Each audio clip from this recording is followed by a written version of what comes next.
বদরের ময়দানে মুসলিমদেরকে ডেকে বললেন, ভাই মুসলমানেরা 313 জনে মোকাবেলা করবে 1000-এর। রোজা ছেড়ে দাও, খাবার যা আছে খাও, শরীরে শক্তি সঞ্চার করো। আজকে বীরত্বের পরিচয় দিতে পারলে তারাই আল্লাহর কাছে প্রিয় বান্দায় পরিণত হবে।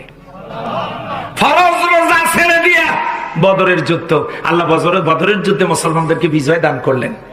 আর বদরের সব কয়েকজন সাহাবী আল্লাহর জান্নাতি, আল্লাহর জান্নাতি, আল্লাহর জান্নাতি। কি কাজা করে? কি কাজা করে? রোজা। দেখেন, রোজা কাজা করে ছেড়ে দিয়ে দেখালেন।